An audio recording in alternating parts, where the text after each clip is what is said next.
Bonjour, je m'appelle Alex Cabon et aujourd'hui je voudrais vous parler de l'histoire d'Aristide. C'est un nom compliqué, pas très commun, personne ne s'identifie.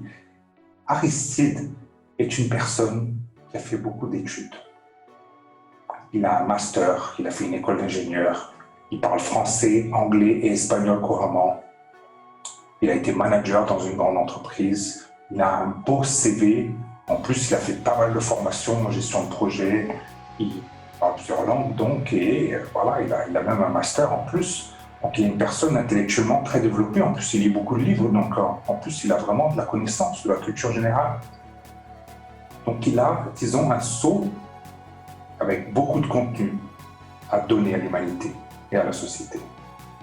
Maintenant, il n'a pas vraiment développé son intelligence émotionnelle.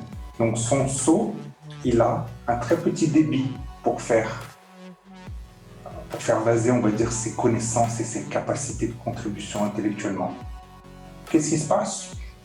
Il s'embrouille avec son chef, il démissionne de son entreprise, il est ensuite viré d'une autre entreprise et en fait, tous les 6 mois, 12 mois, 18 mois maximum, il change d'emploi, il change d'endroit parce qu'il n'arrive pas à s'intégrer vraiment.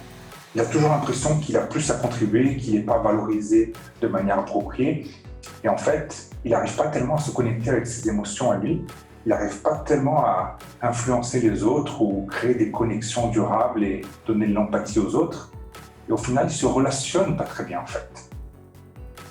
Donc, même avec toute la connaissance et les capacités rationnelles, intellectuelles qu'il a, il n'arrive pas. Le débit est très limité de ce qu'il arrive à contribuer et il ne fait pas tellement d'impact. Et c'est pour ça qu'en fait, les entreprises ne le gardent pas.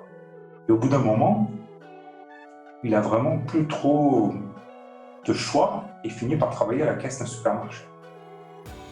Est-ce que vous avez déjà entendu parler des histoires comme Aristide, des gens avec beaucoup de connaissances, beaucoup de formations qui se retrouvent à la caisse d'un supermarché? Il y en a plusieurs des histoires comme ça. Maintenant, laissez-moi vous parler d'un autre exemple, celui de Bruno. Bruno, très différent d'Aristide, il a étudié, il n'a même pas le baccalauréat. Alors, études supérieures, n'en parlons pas. Il ne parle pas l'anglais ni l'espagnol, même le français, il fait des erreurs d'orthographe assez graves. Donc, au niveau intellectuel, il est très limité. Son sceau est très petit de connaissances par rapport à celui d'Aristide. Mais tout simplement, il a un niveau basique de développement personnel en intelligence émotionnelle.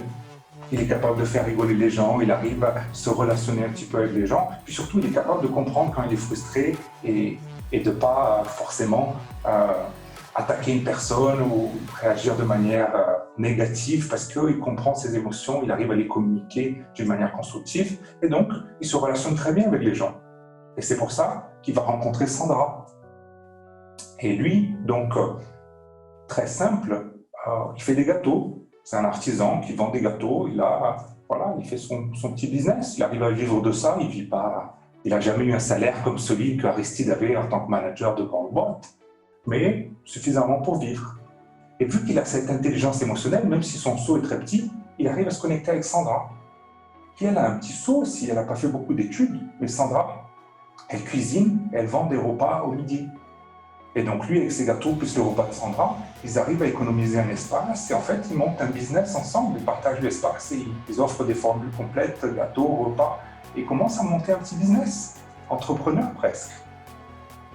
Et ils rencontrent Carlos.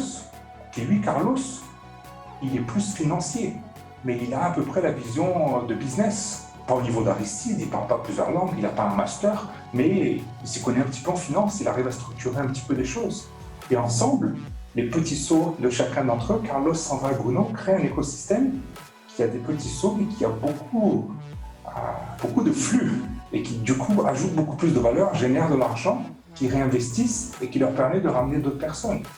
Et au final, ils ramènent des investisseurs, ils ramènent un groupe de personnes et ils montent une grosse entreprise qui au final a des magasins pour distribuer leurs produits et qui ont besoin d'embaucher à la caisse du supermarché quelqu'un pour vendre leurs produits. Qui vont-ils embaucher? Aristide. Pourquoi est-ce que je vous raconte cette histoire? Cette histoire, c'est pour montrer que, effectivement, on a toujours valorisé le quotient intellectuel, l'IQ, et c'est très important. Mais on a un petit peu négligé, peut-être, dans les décennies antérieures, la partie émotionnelle. la partie un peu plus droite du cerveau, du right now, du présent, qui nous permet d'être connectés avec nous-mêmes et avec les autres. Et cette intelligence émotionnelle, je l'ai découvert moi, au travers de mon expérience d'Aristide et des dernières 15 années de ma carrière professionnelle, de ma vie personnelle. Et j'ai vu combien j'ai perdu à cause de mon arrogance, à cause de mon ego, de mon manque d'humilité, de mon manque d'habilité de collaborer, de travailler en équipe, de valoriser les autres, de comprendre les autres, de travailler en équipe vraiment et de pouvoir me connecter avec moi-même. Et à partir de là, j'ai vraiment fait une différence dans ma vie personnelle. C'est pour ça que je vous invite ce mercredi à avoir un expert en intelligence émotionnelle, une personne qui m'a vraiment aidé dans ces dernières 10 années et qui est certifiée en communication non violente, qui est coach à l'INSEAD, qui a travaillé à McKinsey avec le leadership, le consulting et le coaching. Donc une personne vraiment capable de vous inviter à commencer à augmenter votre robinet, même si votre seau est très grand, que vous puissiez vraiment avoir un impact, gagner de l'argent, avoir un certain niveau de plénitude. Mercredi 9h30, Marc Avanzo, Alex Rabon, on vous attend. Bonne journée à tous.